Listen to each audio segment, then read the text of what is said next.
বন্ধুরা, আজ আমি আপনাদের জন্য নিয়ে চলে এসেছি দারুণ স্বাদের বরবটির সবজি। আপনারা অনেক রকমভাবে বানিয়ে খেয়েছেন, তবে আমার মতো করে একবার বানিয়ে দেখুন। ভাত, রুটি, পরোটা সব কিছুর সাথে দারুণ জমে যাবে। নমস্কার বন্ধুরা, মিঠুস ওভেনে আপনাদের সবাইকে স্বাগত জানাই। আজ আমি আরও একটি নতুন ভিডিও নিয়ে চলে এসেছি আপনাদের জন্য। এখানে আমি 150 গ্রাম মতো বরবটি নিয়েছি। বরবটিগুলো একটু কচি দেখেই নেবেন। তারপর ভালোভাবে ধুয়ে পরিষ্কার কাপড় দিয়ে মুছে নিতে হবে, বরবটির মধ্যে যেন জল না থাকে। এরপর বরবটির দুদিকের কিছুটা করে অংশ আমরা বাদ দিয়ে দেব। তারপর ছোট ছোট টুকরো করে কেটে নিতে হবে। বন্ধুরা, আজকের এই ভিডিওটা যদি আপনাদের ভালো লেগে থাকে তাহলে আমার চ্যানেলটিকে অবশ্যই সাবস্ক্রাইব করবেন, পাশে থাকা বেল আইকনটি দাবিয়ে দেবেন, সবার সাথে শেয়ার করবেন, আর একটা লাইক করতে ভুলবেন না কিন্তু। এই বরবটিগুলো কিন্তু অতিরিক্ত বড় করে কাটবেন না, একটু ছোট করে কাটতে হবে। এখানে আপনাদেরকে দেখিয়ে দিচ্ছি, দেখুন। এই বরবটিগুলো আমি আরেক রকমভাবে কেটে দেখাবো। তার জন্য কেচি নিয়েছি, দেখুন ছোট ছোট টুকরো করে কেটে নিচ্ছি। আপনাদের কাছে যেইভাবে সুবিধে মনে হয় সেইভাবে কাটবেন। সব বরবটিগুলো কাটা হয়ে গেছে। এরপর নিয়ে নেব একটা মিডিয়াম সাইজের আলু। তো যেহেতু 150 গ্রাম বরবটি রান্না করছি, তার জন্য একটা আলু দিলেই যথেষ্ট হবে। আপনারা চাইলে দুটো দিয়েও বানাতে পারেন, তবে আমাদের ঘরে খুব বেশি আলু চলে না, তার জন্য আমি একটা দিয়ে তৈরি করে দেখাচ্ছি। এরপর আলুটা ভালোভাবে ধুয়ে নিয়ে মাঝখান থেকে প্রথমে কেটে নিতে হবে। তারপর এইভাবে 4 টুকরো করে নেব। যেমনভাবে মাছের ঝোলে দেওয়া হয় ঠিক ওই রকমভাবেই কেটে নিতে হবে। আলুগুলো ধুয়ে তারপর ভালোভাবে একটু মুছে নিতে হবে। এরপর একটা টমেটো নিয়ে নিয়েছি, টমেটোটাকে মাঝখান থেকে কেটে নেব। বরবটির এই সবজিটা একবার বানিয়ে খেয়ে দেখবেন, এরপর থেকে সপ্তাহে 2-3 দিন বানাতে মন চাইবে। খেতে এতটাই সুস্বাদু হয়। টমেটোগুলো একটু মোটা মোটা টুকরো করে কেটে নিতে হবে। এরপর একটা মিক্সির জার নেব, তার মধ্যে পেঁয়াজগুলো দিয়ে দিতে হবে। পেঁয়াজগুলো মোটা মোটা করেই কেটে দিয়েছি। বড় সাইজের একটা পেঁয়াজ নিলাম, আর তার সাথে 4 কোয়া রসুন দিয়েছি, আর দিয়ে দেব 1/2 ইঞ্চি মতো আদা। এর মধ্যে 4-5টা কাঁচা লঙ্কাও দিয়ে দিচ্ছি। ঝাল আপনারা যেমন খাবেন তেমন দেবেন। যদি জল লাগে পেস্ট করার সময় তাহলে অল্প জল দিয়ে পেস্ট করে নেবেন। এখন আমরা রান্নাটা করে নেব, তার জন্য 2 চামচ মতো সর্ষের তেল দিয়ে দিলাম। তেল খুব ভালোভাবে গরম হবার পর আমরা আলুগুলো ভেজে নেব। আলুগুলো ভাজার সময় গ্যাসের ফ্লেমটাকে মিডিয়াম আঁচে রেখে বেশ লাল লাল করে ভেজে নিতে হবে। তাহলে দেখবেন আলুর মধ্যে খুব সুন্দর একটা কালার আসবে আর খেতে ভালো লাগবে। আলুর মধ্যে নুন দিয়ে দিলাম স্বাদ মতো। তারপর আলুগুলো বেশ লাল লাল করে ভেজে নিতে হবে, তাহলে কিন্তু খেতে ভীষণ ভালো লাগবে। আমার মনে হয় এইভাবে রান্না করে আপনাদের কখনোই খাওয়া হয়নি। দেখুন আলুগুলো ভাজা হয়ে গেছে, এখন তেল ঝরিয়ে তুলে নেব। এই রকম লাল লাল করে ভেজে নিতে হবে, তাহলে আলুগুলো না ভীষণ টেস্টি লাগবে। আলু ভেজে নেবার পর কিছুটা তেল কমিয়ে রেখেছিলাম, আর এখানে 1 চামচ মতোই তেল আছে। তার মধ্যে কালো জিরে আর একটা শুকনো লঙ্কা দিয়ে পেস্ট করে রাখা মশলাটা দিয়ে দিতে হবে। এরপর এই মশলা আমরা ভালোভাবে কষিয়ে নেব। যেহেতু এর মধ্যে পেঁয়াজ দেওয়া আছে, তাই মশলাটা কিন্তু ভালোভাবে ভাজতে হবে। পেঁয়াজের থেকে যেন কাঁচা গন্ধ না বেরোয়। আলাদা করে পেঁয়াজ ভাজা কিংবা আদা রসুন বাটা কষিয়ে নেওয়া সেই ঝামেলা নেই, খুব শর্টকাটে রান্নাটা করে দেখাচ্ছি। মিক্সির জার ধুয়ে অল্প একটু জল দিয়ে দিলাম, এরপর ভালোভাবে কষিয়ে নেব।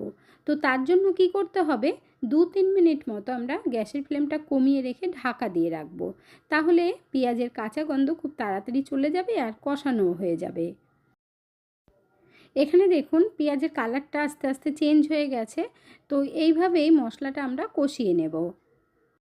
এখন এর মধ্যে কিছু গুঁড়ো মশলা অ্যাড করব। জিরের গুঁড়ো দিয়ে দেব 1/2 টিস্পুনের থেকে কম, 1/2 টিস্পুন মতো ধনের গুঁড়ো, আর 1/2 টিস্পুন দিয়ে দিলাম কাশ্মীরি লঙ্কার গুঁড়ো। তার সাথে আন্দাজ মতো হলুদ দিয়ে দিতে হবে। আগেই আপনাদেরকে বলেছি ঝাল আপনাদের আন্দাজ মতো দেবেন, তবে এখানে আমি যেহেতু কাঁচা লঙ্কা বাটা দিয়েছি তার জন্য কাশ্মীরি লঙ্কার গুঁড়ো দিলাম কালারের জন্য। এরপর অল্প জল দিয়ে মশলা কষিয়ে নিতে হবে। আপনারা কে কোথা থেকে ভিডিওটি দেখছেন অবশ্যই কমেন্ট করে জানাবেন, তাহলে আমিও বুঝতে পারবো আমার বন্ধুরা কোথা থেকে দেখছেন। আপনারা সকলেই এত সুন্দর সুন্দর কমেন্ট করেন, আপনাদের কমেন্টগুলো পড়তে আমার ভীষণ ভালো লাগে। এইভাবে পাশে থেকে সাপোর্ট করার জন্য অসংখ্য ধন্যবাদ। মশলাটা 3-4 মিনিট কষিয়ে নিয়ে এর মধ্যে এখন বরবটিগুলো দিয়ে দেব। বরবটিটা দিয়ে কিন্তু একটু সময় কষাতে হবে, আলাদা করে বরবটি ভাজার দরকার নেই। মশলার সাথেই আমরা কিছুক্ষণ কষিয়ে নেব। এখন আমরা ঢাকা দিয়ে 4-5 মিনিট কষিয়ে নেব, তাতে করে বরবটিটা একটু সফট হয়ে যাবে। 4-5 মিনিট বাদেই ঢাকনা তুলে নিচ্ছি, আর আপনারা দেখে বুঝতেই পারছেন আগের থেকে অনেকটাই সফট হয়ে গেছে। আপনারা চাইলে এই সময় টমেটো দিতে পারেন, তবে আমি কিন্তু এখন দেব না। একটু নাড়াচাড়া করে এর মধ্যে ভেজে রাখা আলুগুলো দিয়ে দিতে হবে। আলু দিয়েও একটু মিশিয়ে নেব। মশলার সাথে বরবটি কষিয়ে নিলে তাহলে কাঁচা গন্ধটা চলে যাবে আর খেতে খুব ভালো লাগবে। এরপর আমরা আন্দাজ মতো জল দেব, তবে এখানে আমি 1 গ্লাস পরিমাণে দিয়ে দিচ্ছি। ভালোভাবে মিশিয়ে নিয়ে দরকার মতো আর একটু জল দিয়ে দেব। আপনারা যেরকম গ্রেভি রাখতে চান সেইভাবেই কিন্তু জল দেবেন। এখন দিয়ে দেবো স্বাদ মতো নুন। আলু ভাজার সময় নুন দিয়েছিলাম, তাই আন্দাজ করেই নুনটা দেবেন। সব কিছু মিশিয়ে নেবার পর এর মধ্যে এখন ফুট উঠবে, তখন কিন্তু আমরা টমেটো দিয়ে দেব। এই সময় টমেটো দিলে টমেটোগুলো গলবেও না আর খেতে খুব ভালো লাগবে। ভালো করে মিশিয়ে দেবার পর এখন আমরা 7 থেকে 8 মিনিট ঢাকা দিয়ে রাখবো, তবে ফুট ওঠার পরে ঢাকা দেবেন। 6 মিনিট বাদেই আমি ঢাকনা তুলে নিচ্ছি, কারণ বরবটিটা কিন্তু সিদ্ধ হয়ে গেছে। তো ভালোভাবে মিশিয়ে দিতে হবে, আর দরকার মতো মাঝে 1-2বার নাড়িয়ে দেবেন। আলুটাও কিন্তু সফট হয়ে গেছে, দেখুন টমেটো সফট হয়ে গেছে। এই রকম মাখা মাখা করে তরকারিটা রান্না করবেন বন্ধুরা, খেতে ভীষণ ভালো লাগবে। এখন আমি আপনাদেরকে একটু দেখিয়ে দেব যে আলুটা কত সুন্দরভাবে সফট হয়ে গেছে। এইভাবে বানিয়ে নিলে গরম গরম ভাতের সাথে তো ভালো লাগবেই, রুটি পরোটার সাথেও ভীষণ ভালো লাগবে। ওপর থেকে এখন আমরা একটু ধনেপাতা দিয়ে দেব, এতে করে খেতে আরও বেশি মজাদার লাগবে। বন্ধুরা বুঝতেই পারছেন আজকের রেসিপিটা কতটা সুন্দর হতে চলেছে। এখন আমরা গরম গরম সার্ভ করে নেব। তাহলে দেখে নিলেন কত সহজে বরবটির একদম নতুন রেসিপি, যেটা এর আগে আপনারা কখনো দেখেননি। ঘরে যদি অন্য সবজি না থাকে না, তাতেও কিন্তু জমে যাবে, শুধু বরবটি টমেটো আর আলু থাকলে। সকালে জলখাবারে রুটির সাথে খাওয়ার জন্য বানিয়ে নিতে পারবেন, আবার রাত্রেবেলা ডিনারও বানিয়ে নিতে পারবেন। এইভাবে বানিয়ে দিলে বাড়ির সকলেই ভীষণ খুশি হয়ে খাবে। একঘেয়ে বরবটি ভাজা মাছের ঝোলে নিরামিষ তরকারিতে খেতে কারোরই ভালো লাগে না।